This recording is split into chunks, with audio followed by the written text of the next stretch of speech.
chat. Al, you will be. This is where you pull your hair out. Everyone in Test Rugby feels like now is furiously searching for that one thing. Yeah. Like he is rapido. He doesn't necessarily tick every box that Steve Borthwick looks for in a winger, but what he does have is that unbelievable pace. The only person I know that would be holding up the Europa League is the way we should be going. That's the only thing it's competing with. England have a back line that is capable of winning matches, but they need to develop X factor if they're going to win this World Cup. But there's a lot of people throwing around that this game against France at the end of the tournament could be a Grand Slam decider. There's certainly a buzz. Home to the Emirates Dubai Sevens, Dubai is the ultimate sporting break, with a packed events calendar every year, including the DP World Tour Golf Championship and the Dubai Tennis Championships. There are lots of opportunities to witness world-class sport in action. And if you're looking to have your own active adventure holiday, you'll be spoilt for choice, whether that's hitting the paddle court or hiking the mountains of Hatta. Plan your getaway at visitdubai.com. Welcome back. It's that time of year again, Six Nations. This is the Telegraph Rugby Podcast. My name is Alan Dimmock. I'm a commissioning editor here for Telegraph Sport, and I am joined by the big brains of Gavin Mayers and Charles Richardson. Gentlemen, how are we doing? Gav, ready to go? Yeah, I think so. Exciting week. Strange week. We're starting off on a Thursday. Interesting kick-off day, but I think we all know it's with the Winter Olympics launch on Friday. But yeah, so it just means, well, the good news is it means that Charles and I can both get over to Paris and get back in time to see England-Wales as well. So it's going to be a busy week, but what a way to start the tournament. Charles Richardson, obviously a huge pain for you to be heading off to France to start off the Six Nations. Looking forward to it? The heart bleeds.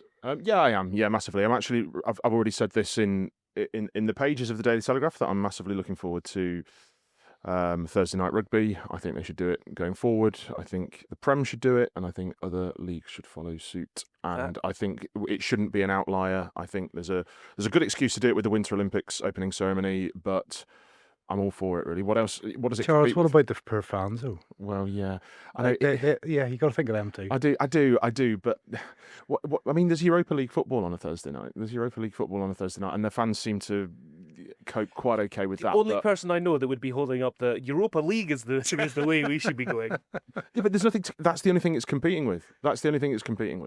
The Prem should play on a Thursday night. France play on a Thursday night. It does really well. And it does really, and TV is where the money is. Some people have to work on Fridays, though. Yeah, I know, but TV is where the money is. TV is where the money is on a Thursday, and you would get more TV money for playing on a Thursday. The travelling fans might not be so keen, but I am. Well, the Six Nations is going to be very different this year anyway, because we've got 5 games in 6 weeks. We're cutting down on fallow periods. We're cramming it all in. And there was chat, I mean, just very quickly, Gav, there was maybe chat before this tournament that maybe it was going to be a 3-horse race for the Six Nations. I suppose we'll get a barometer of whether that is the case now, because Ireland have had a lot of injuries to deal with. France has some funky stuff going on with their selection, but actually, as whatever night it falls on, opening up with France-Ireland is a really interesting barometer of where we are. With it's just brilliant, and the fact that it ends with France-England as well, and Super Saturday. Listen, it's a very, very open championship, I think. And, I was up in Glasgow a couple of weeks ago seeing Glasgow take apart Saracens with a lot of England players in there, a lot of Lions players in there. Gregor Townsend was beaming, and I had a quick chat with him, looked at his fixture schedule. Don't like it. And Al, you will be, this is where you pull your hair out. You look at Scotland's fixture list, first 3 games, you could be 3 from none. I'm going to nip this positivity in the bud because it makes me feel very uncomfortable. But Scotland are starting against Italy. Listen, we're going to get into all the other fixtures for the Six Nations. We're also joined by a very special guest. Daniel Schofield is joining us from, I'm told it's not Girona, it's Barcelona. He will be coming in to talk to us. He's in the England camp, so he'll be telling us what the music is like there, a little bit of a dispatch. We're pretty sure we're going to get an England team today, so all guns blazing, ready to go for Six Nations. And we're going to be talking to Gavin Mayers about a piece he did today about the greatest Six Nations players ever, his top 30. I'm going to be getting into him about that. A lot more to follow. Stick with us. Well, my Girona, we are joined from Spain by none other than our own Daniel Schofield. Daniel How is it there? Into the sangria already? A couple of Australias last night, but nothing too heavy. And it's 12 degrees outside, and everyone's wearing their big winter coats. But I'm trying to brave the shorts today. Listen, you don't get this on any other rugby podcast.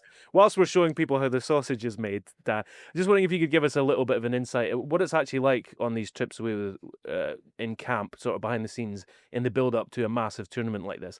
Is it relaxed? Is there lots going on? There's a furious activity everywhere? What's it like? It's pretty relaxed because at this point in time, no one's lost a game. Everyone's feeling good about themselves. Like, the coaches are generally quite relaxed. As the tournament goes on, the coaches tend to get less and less relaxed as you sort of build towards sort of crunch time. And yeah, from everything, and particularly after the way England finished last year, there's a very sort of positive mood and sort of, they're not going to sort of, under Steve Borthwick, shout that we're the favourites from the rooftops, but there's a sort of quiet confidence there, I would say. When was the last time you think there was this sort of vibe going into Six Nations for England? I mean, people, I'm not saying we are, but there's a lot of people throwing around that this game against France at the end of the tournament could be a Grand Slam decider. There's certainly a buzz going into this tournament that England are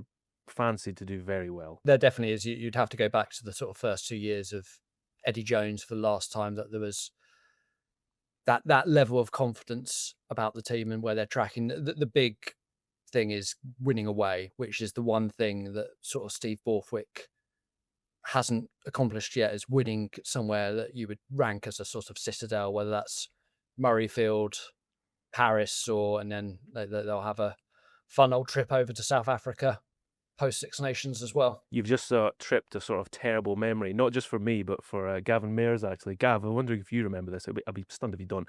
You mentioned the early years of Eddie Jones there. When England won their first Grand Slam under Eddie Jones, Gav and I did a television appearance together, and it was on what was then BT Sport.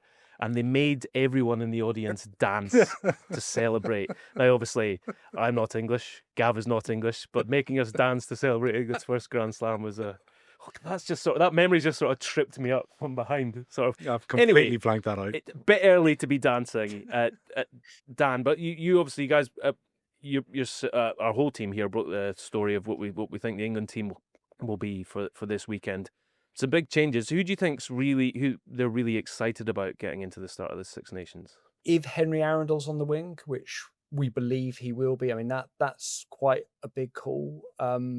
He doesn't necessarily tick every box that Steve Borthwick looks for in a winger, but what he does have is that unbelievable pace. And I think most English rugby fans, when they see him for Bath or remember what he was like for London Irish a couple of years ago, and will be incredibly excited about seeing him get a first test start, I think, since the last World Cup. So, Charles, you were mentioning Arundell, is that the prospect of seeing him for the single team is something that you've been keeping a close eye on him when you've gone to see Bath this season. Yeah, I was actually just saying earlier that I haven't actually been too impressed with him this season, but this is the time for you to make your first test start for 2 or 3 years. I think it's since 2023, I think since the World Cup. England are on a roll.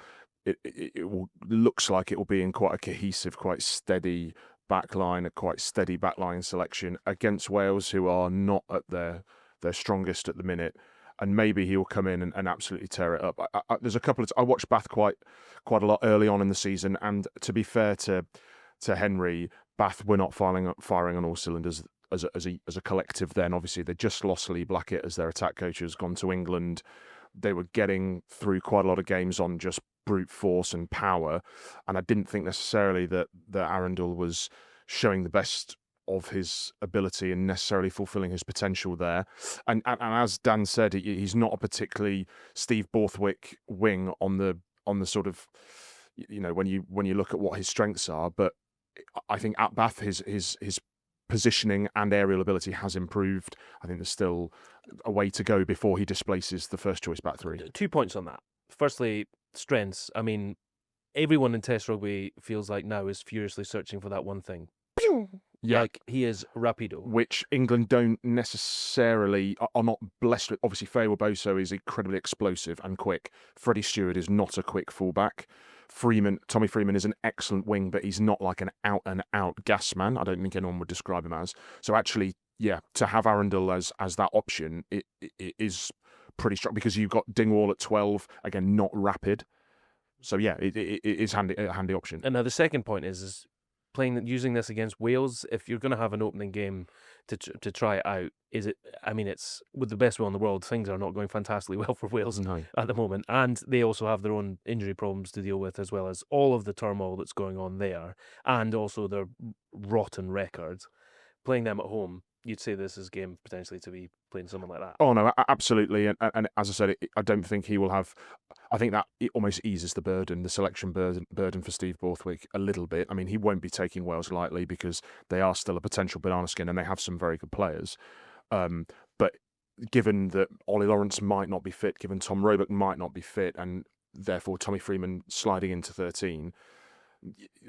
This is the chance to let Arundell free, really. And also, for the neutral, it's fantastic because he might be up against Lewis Rees-Summit, which is a really electric matchup. Speaking of selection, the movement towards a certain style of team, Gav, just talk to me about the thought process of what England plan to do with their centres and their selection in that back line at the moment. I think there's a lot of questions that still need to be answered there, and I think this championship will do that. Do you believe that Freeman's a 13? I do, and I think that's where he's going to play for England long term. I think he's, we've just, Charles has talked there about the options that England have on the wing, and in a sense, there's a little bit of trying to get your best athletes on the pitch at the same time. Freeman is big, powerful, and quick, and has great running lines, and he's a player just makes things happen. He's a try scorer. England, I think, are looking to have a midfield that is both excels athletically, and I think that's where probably we're going to see Seb Atkinson come into the picture quite quickly at 12. Him and Freeman together, you're going to have a big, mobile, quick, hardworking, and creative. And to do that, and we had this conversation in the autumn as well. To do that, you sort of need a second ball player in the back line, and I think that's probably going to end up being George Furbank when he's back to sort of full speed. And he's a brilliant, that's like another 10 on the pitch, but he's a great attacking threat as well. So I think right now England have a back line that is capable of winning matches, but they need to develop X factor if they're going to win this World Cup next year. So I think I guess if you look at this team, what's the most interesting thing about England this championship? It's going to be how the pieces, how the midfield in particular evolves and the back three. And I think it's not. This is one area there's going to be more changes than the rest of the side. Because if we are seeing Freeman as a centre now, or at least certainly at the very bare minimum a 50-50 option between outside centre and wing, then Borthwick has picked 6 centres in the squad. 3 12s, 3 13s, which is a lot. That is a lot in training to get everybody in and out, and that is a lot of options. And almost sort of at what point is it too many centres? Yeah. The other thing on that thing, Charles, is like it's almost he's developing hybrid players, and if Freeman is already a starting hybrid player, again it gives you more flexibility on the bench. He spoke at the squad announcement, didn't he, about how. I mean, I don't think we'll necessarily see this in the Six Nations, but about how Max Ojomo and Henry Slade can both cover 10 and have done for their clubs that have never done it for England. I'm not impressed until any of them play in the back row. Shout out to Andre Esterhazy. Yeah. No. Do England have a back who could? Freeman would be the only one, maybe. Yeah, I reckon Freeman would get absolutely stuck in. Yeah. Dan, coming back to you and what you're seeing out in Spain or hoping to see out in Spain. We're talking here around about the sort of volume of options they've got at centre. Some people would say hokey cokey, pick your horses and run with them at some point. But do you think any of this speaks to a discernible style of play? Do you think England are now settled on the Borthwick style? If you look at the England squad as it currently is, it's all about pace. Like that, they don't have, particularly since Tom Willis chose to sort of sign for Bordeaux, they don't have those power athletes. So they're trying to build a team based on speed, both in the back row and the back line. And that maybe the Arundell's potential selection shows the way they're evolving there. But would they like to have a couple of big thumpers in there, in particularly the back row and the back line?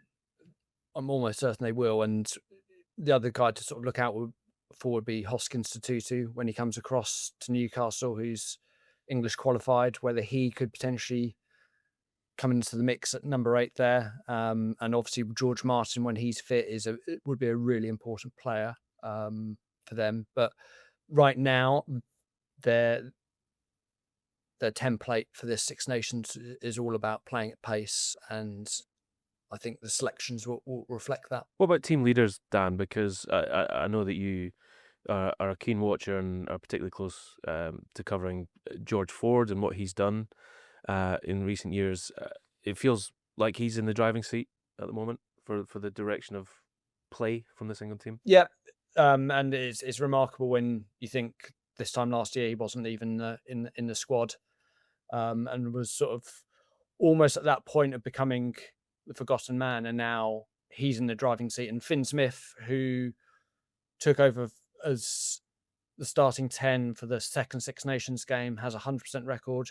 He's very likely not to be in the matchday squad again against Wales, but I wouldn't discount the fact that he will start a game at some point in this Six Nations. That they're fully aware that he will need starts leading up to World Cup. They can't just put all their eggs in George Ford's basket.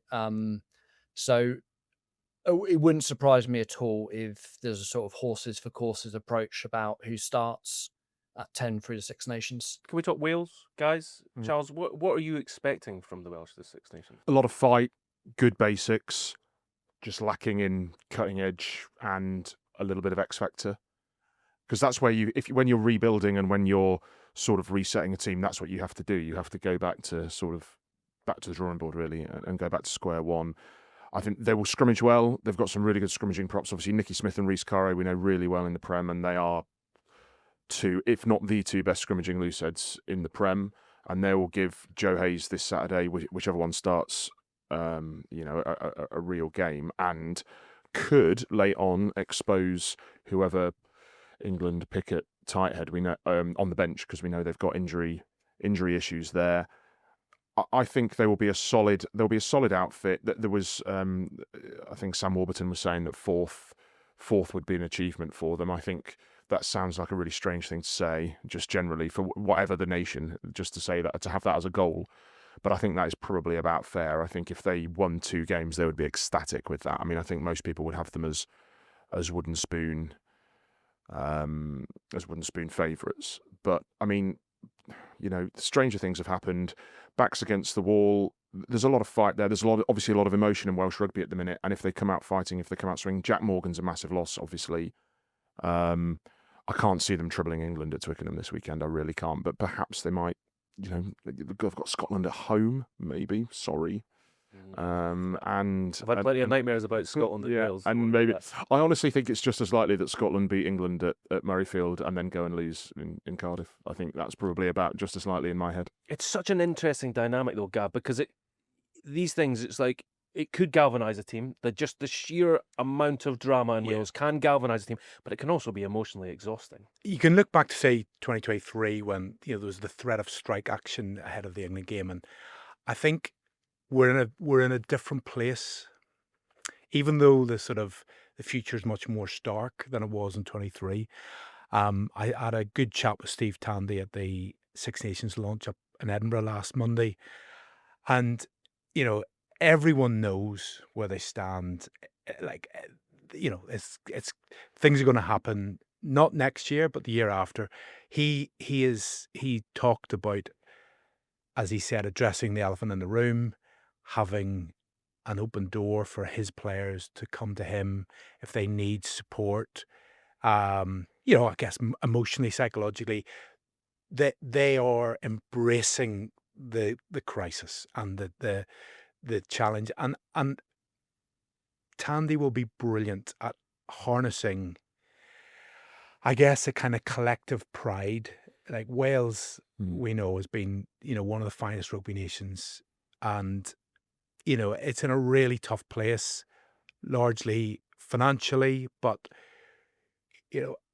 for me, the way he's approaching it is to sort of say, look, lads, we've got to go out here and play for the red jersey, get a bit of pride back, show the world, show the WR, show the people who may or may not invest in rugby, why Wales has been one of the, the most exciting brands has ever been in the game. And I think it's not a surprise. They're looking forward to it. And I think it will get better rugby out of them. I don't think it will tip the other way, as you suggest. Well, South Africa game aside, there were sparks in the autumn. I think against New Zealand, certainly for a half. Yeah. They went toe-to-toe with the All Blacks, potentially even bested them for a half. And there were sparks there. And I just think, this Six Nations, no pressure, no expectation within reason. I think, it's all very doom and gloom in Wales at the minute. And I think most people do think that they're going to finish sixth. So if they can do anything better than that, then that will be seen as a triumph. I suppose it's actually just worth jumping in here, as if you've been living under a rock or you've only really followed the test game, it's worth just catching you up a little bit on what's been going on in Wales. Obviously, the national team has bombed big time and things have looked pretty bleak. We'll have just had the Lions tour where I think we ended up with just one player on it by the end of it, 2 players on it by the end. By the end By the end yeah. of it. One on the end. And things felt really rough. Steve Tandy is trying to right the ship. There's consultations going on about axing one of the teams there, and the Ospreys the owners of the Ospreys have just been picked as the preferred bidder for Cardiff Rugby, which means that there are plans potentially could go into a place where they take over Cardiff, look after them, and after one more guaranteed season of the Ospreys, they are quietly shelved, or very loudly shelved. Loudly shelved, yeah. Things are not looking great, and yet we're heading into Six Nations. And Dan, just to come back to you, I don't imagine that this is a game that England will be taking lightly ever, and assume, because we've seen so many upsets in the past, I don't think you can even call them upsets. This is such a historic rivalry. But I imagine that also, by the same token, England will want to be absolutely ruthless in this one. Yeah, and England historically starts slow. And you can see Wales making it an absolute bun fight at the breakdown, making it a really slow, scrappy game. And if they're within a score at half time, then it'll be interesting to see what the crowd's reaction is. But there's an enormous amount of respect towards Wales amongst the England coaching staff. If you look at the fact they can afford to leave out Tommy Freeman, who's been a standout player for Leicester, that shows that then, yes, they've got a host of issues, but they do have some really good players. It's maybe the depth, and will they be able to match the impact of England's bench? I don't think it's going to be.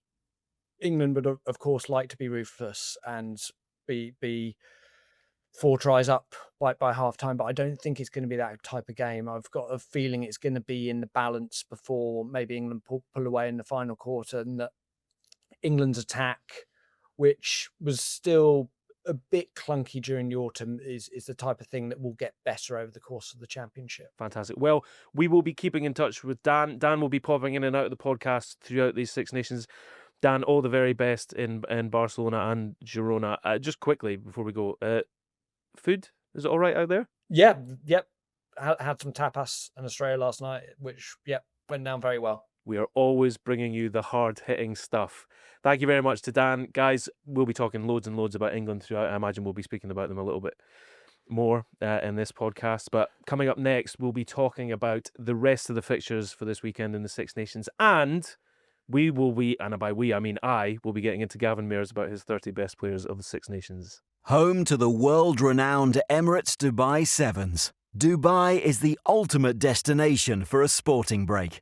With a packed events calendar every year, including the DP World Tour Golf Championship and the Dubai Tennis Championships. There are lots of opportunities to witness world-class sport in action. Away from the stands, you'll find plenty of ways to have an active adventure holiday of your own. Try your hand at paddle, the world's fastest-growing sport. Walk the breathtaking hiking trails of the Hatter Mountains.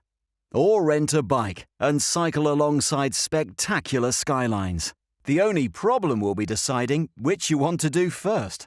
Swap the winter chill for sunshine and plan your sporty getaway at visitdubai.com. All right, let's roll on. We've got, well, the big one this week. I was going to say this weekend.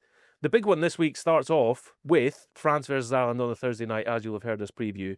And Gavin Mayers, I want to start with you with Ireland, because I think it's fair to say they've got a crisis in the front row with the players that they've got. And beyond. And certainly, well, we can get into the back chat as well, all of that stuff. There's some genuine fears that Ireland have a real festering problem with dealing with match officials.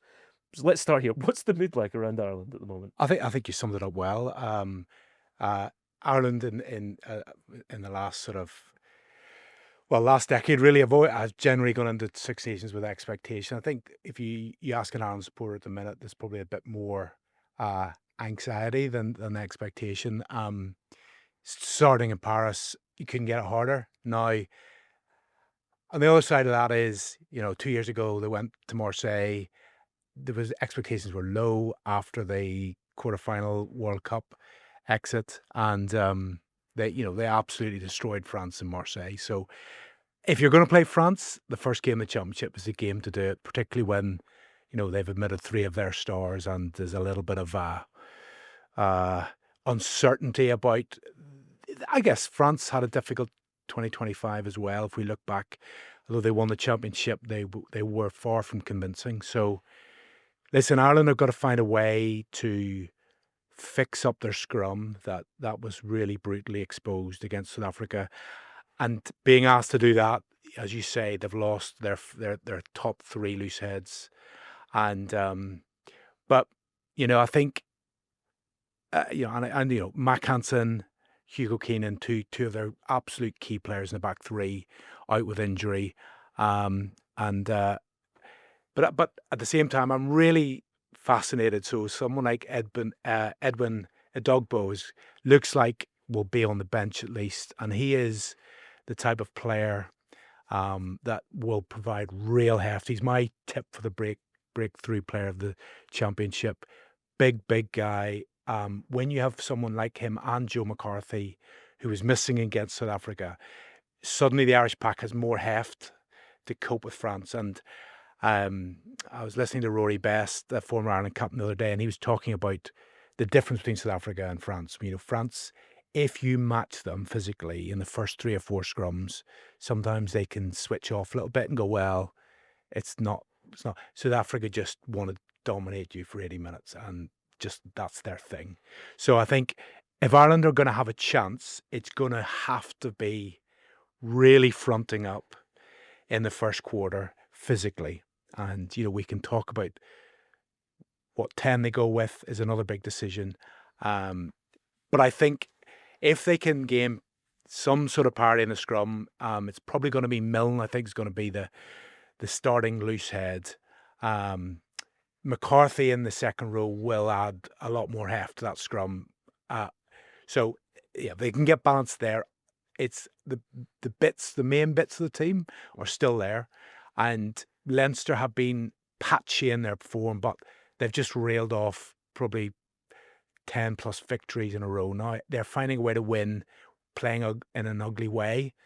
So what we don't know is just how Andy Farrell has been managing this camp. And again, someone like James Lowe been totally out of form for Leinster and wasn't great on the Lions tour, but Farrell's expertise is really drilling into individual players, knowing what makes them tick, knowing if you need a carrot or stick, and challenging them to step up. And I think you'll see in the first, it's going to be a conservative selection.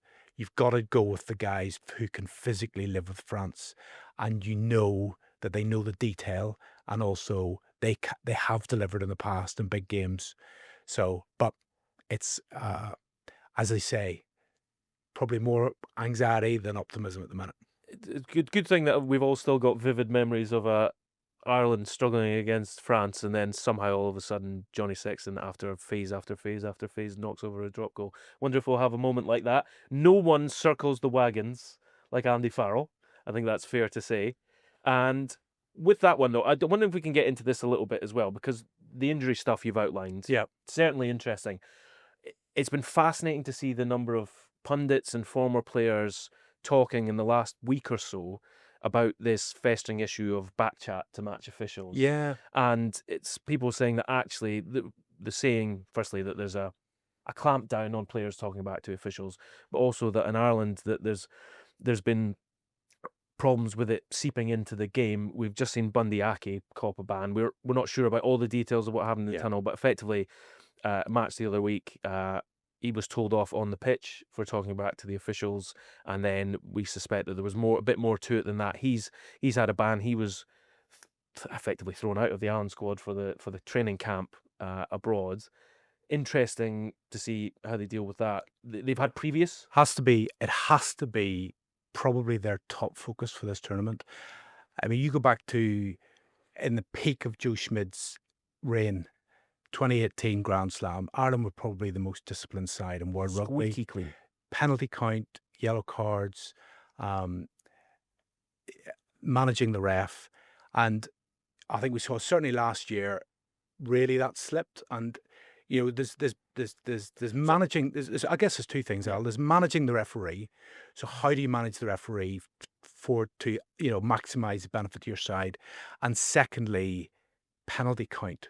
And you can sort of say, but on both counts where that Ireland have not done well, that South Africa game, there was maybe 20 plus penalties, and some of those were South Africa's dominance in the scrum, but a lot of them were really soft, silly penalties, offside, messing around the fringes of the ruck, and as you say, the sort of the back chat thing. And I mean, I think Farrell during the Six Nations launch last Monday you heard him say the word discipline. Mm-hmm. As soon as you hear something like that, you know that's going to be a big focus. And I think the way they kind of handled the Bundy Aki, the IRFU, he was stood down before the hearing even happened. And I think in a way it's an unfortunate timing from a selection point of view.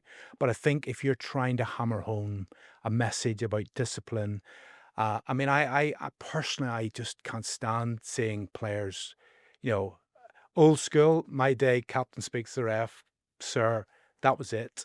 More and more and more, we're seeing lots of chat from lots of different people.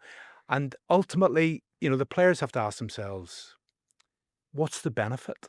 Like, are you may be venting your own personal frustration in the moment, but, the referee, your relationship with the referee has to be gaining his respect, so that when you do have a genuine gripe, that he listens. But if there's too much noise, he stops listening, and then you've lost the ref. So it'll be an interesting one to keep out. High performance coaches are always fixated with controlling the controllables. That sort of takes things out of your hands if you're yammering away. Talking about selection, Charles, France, I think a lot of people that might not be avid watchers of the top 14 or might not be completely au fait with Fabien Galtier's inner workings, who in this world is, I suppose. But the fact that we've seen some big name players not be selected for France, we're talking about Penaud, Aldrit, chief amongst them, Agail Fickou as well, who has been the defensive linchpin for that team for so long. Yeah. Almost the cornerstone of which that side of the game has been founded upon. To have these guys out, it feels like a real changing of the guard for France. 100%. And Fickou is the one, ironically, despite the fact he was sort of the defensive leader, who I was least surprised about, because they've got a real cohort of young, impressive centres playing Toulouse, Bordeaux, and also at Pau. They've got Gaetan, who has been in and around the French squad and the Matchday 23 on numerous occasions, is not even in the squad to prepare for the Ireland game at the minute. He's not going to be in the Matchday 23 to take on Ireland. So Fiku is the one where it's sort of like, okay, I can sort of understand that. Aldrit, I still find puzzling that, okay, if he's not going to start, that's fine. But are you saying that he's not in the 42-man squad is what Galtier picked, and there's no place for Aldrit? Same with Damien Penaud. I wonder if it's to give him a bit sort of a kick up the proverbial. Aerially, he's looked a little bit off it for Bordeaux, and I think it was work rate off the ball as well, where he's been sort of challenged to improve. Clearly, everybody knows what a threat he is on the ball. But to be fair to Galtier, he has lots of wings who are good threats on the ball. We're probably going to see on Thursday night Atisogbe of Pau starting in Penaud's place, who I've picked for breakthrough player. We'll see if usually the player that I pick gets injured in the first game and ruled out of the tournament. So let's fingers crossed for Theo. But he's a phenomenal talent and massive, has bags and bags of potential on the wing. Rapid, really dangerous with the ball, but he's also a great athlete. Very dynamic. But yeah, I mean, Ireland obviously have their injury issues and will have their injury issues on Thursday. But actually, they're going to be playing a French team that, as Gav said, did not fire on all cylinders last year, particularly in the autumn. And there are numerous question marks around it. We're going to have Mathieu Jalibert at 10, who is probably Europe's premier fly half at the minute, but has never really been able to translate that to the international stage. Antoine Dupont will be back, but then we've mentioned big names missing. The French side on paper, they're probably going to have Dorian Aldegheri at tight head, who's probably their best scrummaging tight head behind Winnie Antonio, who obviously very sadly had to retire last week after a heart attack. On paper, it doesn't look as formidable as maybe it once did, and there's a little bit more of the unknown about it. Really, it still should easily be top two come the end of the tournament. It should really win. Will it? I'm not necessarily convinced. It's an interesting one as well, because it feels like France, looking at Bordeaux, for example, such a phenomenal team, the way that they play, will leave Penaud out. Maybe we'll bring the fly half in. Oh, well, actually, suddenly we've got injuries to contend with at Toulouse. It's 1 in, 1 out. Feels like they've just sort of been not gifted, but they've been given this decision on who the key playmakers are going to be in that midfield. Obviously, Dupont is a must pick. Yeah, I mean, and if Penaud had played, the entire backline would have predicted backline what we expect would have been all Toulouse Bordeaux. So it would have been just both those two clubs. But obviously, Atisogbe of Pau is going to play, but it's still obviously very Toulouse heavy, very Bordeaux heavy. I think Galtier still feels tempted sometimes to pick Thomas Ramos at 10 in Untermach's stead, because you have that Toulouse almost symbiosis at 9 and 10, and now you're going to have Antoine Dupont and Jalibert of different clubs playing together at international level. They haven't actually done that too often. Would there not be riots if Jalibert wasn't picked at 10? I think there would be, yes. Certainly on the streets of Bordeaux. And by all accounts, he is going to be, and completely deservedly. I just hope, I've always really rated him. I've always seen him every bit as Romain Untermach's equal, and I just hope that he starts showing that on a bigger stage, and no bigger stage. Now, the reason I talk about that is because, Gav, I feel like you and I are going to be having a conversation in 5 years' time, and we're still going to be like, so 10 for Ireland. What's the process going to be there? Where are the heads at with that one? Yeah, so it's gone from like a two-way race to now a three-way race where Harry Byrne has just sort of come up on the rails. Come up from the rails, and you know what? Whatever you say about it, I just love the fact that he had the gumption to go and play in the Premiership on low. You know, that's something that the Leinster players should really look. Those you guys who aren't getting a start, Leinster have got a glut of talent, and he decided an opportunity came, but spending a few months in the Premiership, starting new environment, he's come back a better player, and that's what they need. That's what I think more of the Irish, this kind of the downside of the Irish system is just there's not enough teams for the talent that's being generated, and he's played himself into it now. I think it's still Prendergast's jersey. I think it is, and if you look at the I guess there's two things. There's recent form, there's also potential. And if you look at all three of them, Sam Prendergast can do things in his distribution that the others can't. His huge work on, as we know, is defense, and like he's a big guy. He's certainly aware of this, and I think he's getting better at it. I also think that he needs to become more sort of confident in his. He's very good at taking the ball to the line, but it's all about his skill set is picking the right pass and the ability to have such a long range and accuracy in his passing. But I think he needs to sometimes go himself.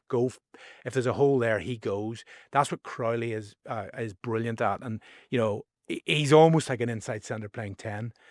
Byrne, the argument with Byrne is he's a little bit of both those players, and he's more solid defensively.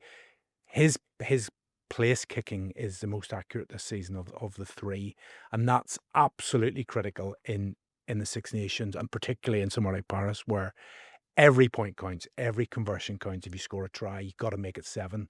But I think, Al, if you're asking me, you look to the World Cup and that this sort of has to be part of it. Who's the guy who's going to start the World Cup? And I think it's going to be Prendergast and this will be about another huge event. How does he manage the week? How does he manage going to Paris? One of the finest cauldrons in world rugby. It's become, it's probably the finest, you'd say. It'll be a good light show on Thursday. Good light show. 9 p.m. kickoff. Thursday night lights. And he's been bringing the best probably out of the Leinster back line when he's playing with his range of passing, and he's got he's got the biggest boot as well. Now his accuracy is slightly off place king, but out of hand he kicks the ball miles, and that's going to be really important for territory on Thursday night. So I think it's a three-way thing. You can easily make compelling arguments for each from the start, and in some ways it's a healthy way to be. England maybe less so with Finn Smith's sort of injury and Marcus sort of dropping out of contention, but you want guys knocking on the door. And if you look at, say, 4 years ago, the argument against the Johnny Sexton being picked every week was there was no competition, and then the gap was so big. Right now you've got 3 guys fighting hard for the jersey, and that's a positive place to be if you're looking at it from that point of view. Well, if we're looking at the other game this week, Italy, and obviously keep up to date with everything from Telegraph Sport. These fellas will be giving us dispatches from Paris. Very much looking forward to that on a Thursday night. What a treat. The other match in the Six Nations weekend is Italy versus Scotland, and Gav seems to be a lot more confident than I am, maybe just because naturally I try not to be that confident. It's interesting. I mean, fascinating listening to you talk about how healthy competition is at fly half. Scotland, there's no such thing. There's one man in possession there. But as you say, Glasgow are in fire. Incredible form at the moment, and merited, genuinely. Yeah. They are a really good team and a really good mix, and they play like it's menacing rugby. I love the kind of aggression. Another great venue, Scotstoun was sort of absolutely jumping when I was there, and it was freezing Sunday night, 5:30 kickoff, graveyard shift. The place is absolutely buzzing, and I just loved it. And very well coached as well. And very well coached. And you've got like you say the blessing for Townsend is to be able to almost like just tap into that cohesion that Glasgow. You've got a lot of players playing well, enjoy each other's company, know what they're doing. You can get up to speed much more quickly in terms of the detail because the combinations are there. But it just makes total sense because, for example, some people might not have noticed, but these kind of things, these little things are significant. Duan van der Merwe played for Edinburgh at the weekend when all your test guys were resting. He actually scored away from home for the first time in years, genuinely, which was bizarre for his club. But that very much hints towards Steyn, who is the Glasgow captain, Fantastic. being the man Yeah. in the front line for Scotland, and it makes total sense. It's not, for anyone who's watched Glasgow this season or watched Scotland over the last couple of years, makes total sense, and it gets that cohesion that you're talking about, but also phenomenal in the air and is a leader for his team. It's those kind of things. Also, the fact that you can see the Fagersons at the top of their form at the moment. Dempsey was awesome that night. I And he's been really good. Yeah. He's been last year for Scotland. He was really, really strong, and for Glasgow as well. But particularly in that game at Argentina, which they somehow managed to throw away against Argentina. Sorry, not at Argentina. He was still a bit of, the shining Scottish light, I would say. Second painful flashback of this podcast. Thank you very much. But just to come to that as well, though, what's great about this season in the Six Nations, though, is that by no means is anyone looking at this as a walkover, because of the rise of Italy over the last couple of seasons and the way that they're going and the sort of the talent pool that they are building, no one is looking at this and going, well, Glasgow are running away with things, then fantastic, they're going to romp this one. Actually, it's a fantastic place to be for the start of the Six Nations to be looking like that. 100%. I think if the game was at Murrayfield, we might be talking a little bit differently. Not that I still don't think Italy would be walkovers, but I think Scotland would go in. I think we'd say as favourites. In Rome, it's sort of 55-45 maybe towards Scotland.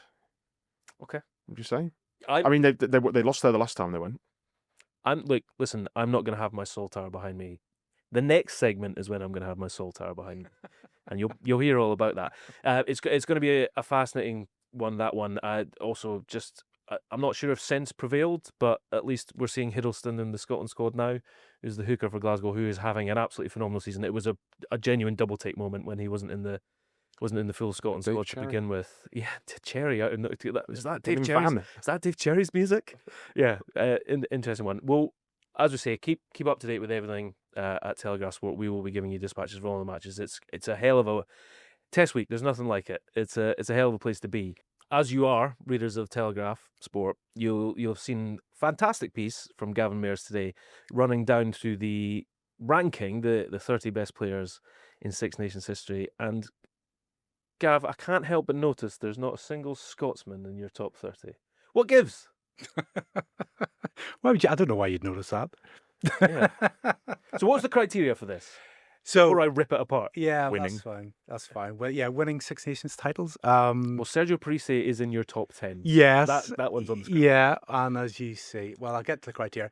I mean, so what's the criteria? I look back. I have covered every championship since 2000, and I look back and went, okay, you've got to balance a mix of who's delivered white heat moments, winning championships, when everything's on the line, which player might have delivered, managed games. You also have to look for X factor players who really stood out as X factor talent.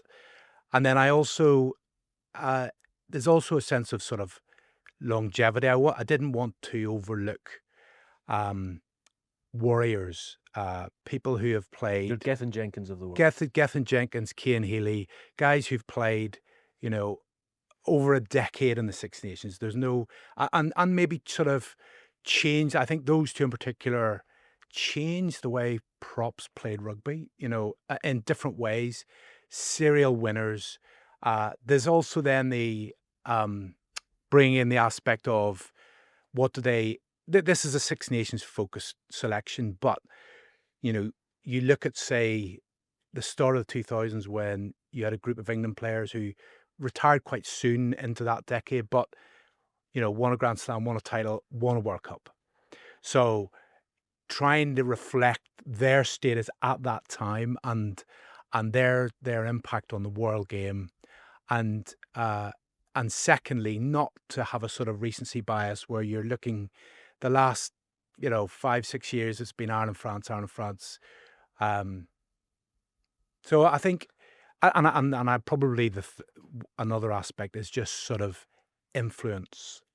Influence is sort of an intangible thing of the player's impact on his team and the perception from without as well. So an imperfect science, and it's something when you sit down, and I readers who are watching this and throwing things at the screen, sit down, pick your top 30, and you find out just how difficult it is, and then trying to rank the players, and an absolute imperfect science. But there was many great players. I mean, I loved the impact Jason Robinson had coming from rugby league, and the spark and energy and footwork he brought to England on their way to world dominance. Someone like him, I sort of regret leaving out. You could go on and on and on about many other guys, but I think it's I've had a good go at trying to get some sense of 30 guys who have stood out for me, and there is, and I think I say in the piece, having been at these games, It has to be subjective. There's a subjective thing of what leaves an indelible mark on you in each championship, and why. So does Mauro Bergamasco playing scrum half qualify? Was he in the top 30? Because that's left a mark on me. Yes. It left a mark on him. Yeah. All very noble, Gav, but I'm just going to go through some of the words you said there. White hot moments, X factor, influence, longevity. I've got now underlined 3 times Finn Russell, because he's delivered all of those things, but has not won. But he's not won it. Stuart Hogg did win Player of the Championship once, didn't he? But obviously he's no longer playing rugby and has had his off-field issues. But He is playing rugby. He's playing rugby. not international rugby, and has had his off-field issues. But they've not won though, have they? Yeah, they've not won, and also Dims. The thing about, if you look above the 16s goal, some of the players' Lions selection, like who's, when you come down to the crunch about Lions selection, who's been a test Lion in that thing? Finn Russell has. Finn has been, but wasn't in 21 until the very end. So it's Finn. Yeah, he could easily have found a way in that. But again, you win a Six Nations title, like it's the hardest competition to win. Back to back, you can argue it's harder than the World Cup, because the World Cup you can lose a pool game, as South Africa have done twice, and still win the tournament. You try and win the championship. If as soon as you've lost the game, it's coming down to points difference. You've got Sergio Parisi at 6. Yeah, but I don't think we can let this go. You think he shouldn't be in the top 30? I think there's room for both of them. Who would you remove? There you go. Who would you remove for Finn Russell? Martin Johnson. John, get him out. Get him out. Ruthless. Like, listen, there's no exact way of doing this. I mean, we've got several guys from the same Wales Grand Slam winning sides. Yeah. And I think they all deserve We got their Michael Owen. praise. Who? Michael Owen. Michael Owen is not on the list, no. He's not. Sadly he's on the cutting room floor. But like, Was no if you look at what Wales have achieved over the last 20 years, and how many Grand Slams have won, how many Lions teams have filled, and that has to be Absolutely. count. The weighting there has to be. You can be a really good player in a team that doesn't win things, and then you think, well, we've never known. Have you got, Ronan O'Gara landing a drop goal in Cardiff? Ireland haven't won the Grand Slam since 1948. Can you imagine the pressure in that moment, in that white heat moment? And he delivered. Now that's just one of those Six Nations moments, that will endure. And to me, that's with Finn. You think, and like, listen, his pass in Murrayfield. See, that's the thing that I keep bringing up. It's like that will go down in folklore. It will do, but It has done already. ultimately, you've got to look at what people win. Well, DuPont. Maybe he could change that in 2026. Yeah. Well, this comes back to my initial squirming at the start of this podcast about who does what. Yes. Listen, we could talk round and round about this, because if I'm honest, put my hand up, I think probably Sexton might end up being the real number one, just because of the number of titles he's won and the points haul that he had, and just delivering those white hot moments as you had. The drop goal I mentioned earlier, and in Paris being one of those ones that really stands out, to be honest. It's a bit of fun, isn't it? I mean, what we really like for you to do is you have a read of the list and you Tell us why I'm definitely wrong, why Gav is wrong, why we're all wrong. Tell us your 30. Tell us every single one. And, this is the great thing about the Six Nations is it's all about debate. It's all about fostering conversation about it all, which leads us to your questions. Okay, question, and we'll zip through these ones. And thank you very much for everyone that sent them in. And throughout this Six Nations, if you could please keep in touch with us and let us know your thoughts and send us your questions. Clark has asked what the most frequent bench split will be, whether it'll be a 5-3, a 6-2, a 7-1. I imagine this is horses for courses, really, isn't it? But are we leaning more towards 6-2? Yeah. I mean, I think we've got at the point where England are probably going to go 6-2 almost every game. They haven't done 7-1 yet, although Steve Borthwick has said that they might look into it. And 5-3 they haven't done in a while, or certainly, I'm just racking my brains if they have, not often. So if England are doing 6-2 every game, France went 7-1 last Six Nations, so you'd expect them to sort of look at 6-2 as well. That's two teams who were basically guaranteeing will go at least 6-2, so I would say 6-2. Matt has asked us to pick our 3 breakthrough stars of the Six Nations. These fellas, you've named who you think is going to be the breakthrough stars. Is there anyone else you're sort of keeping a close eye on? Can we call Arundell a breakthrough I was going to star? say, I suppose a test. Well, I mean, he literally scored against Australia on his debut, so I think he's already sort of broken through, hasn't he? But Fabien Boirier is the French centre, and Calvin Gog as well, who are 2 French centres who probably won't start on Thursday because it was likely to be Yoram Mofana and Nicolas Deporter, the Bordeaux combo. But if there's an injury there, or maybe against Wales, maybe against Italy, if Fabien Gautier wants to rotate a little bit, we could see a really young, exciting centre from either Pau or Toulouse playing for France. Deporter is very exciting. He is a very good player. Gav, anyone else you're keeping an eye on? I think, Arundell isn't a breakthrough player, but he hasn't played. No. He hasn't played Test rugby for a number of years, and if he's starting on Saturday, this will be fascinating to see how he seizes that moment. Guy Pepper, if we're talking Six Nations as well, Guy Pepper is potentially one. I know he's established himself in the starting 15 for England. I'm not saying for one second that he is a breakthrough or raw in any way, but he's not played in Six Nations. No, and he is very much a player's player, isn't he? He's one of those guys that people like playing with. And Nick has asking, and I'm gonna, if I could raise an eyebrow at this, I would have said Scotland's year to beat Ireland. I'm not going to cover this one, Gav.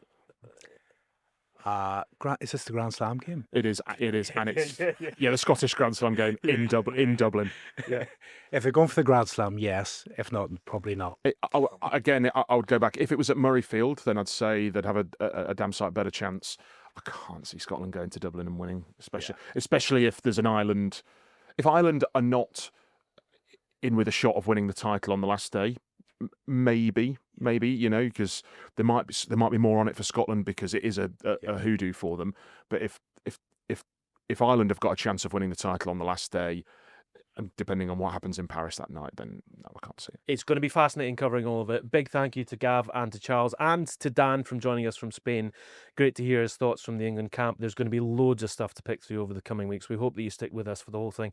And please keep sending your messages in. And of course, please keep reading all of our fantastic contributions from these fellas on Telegraph Sport.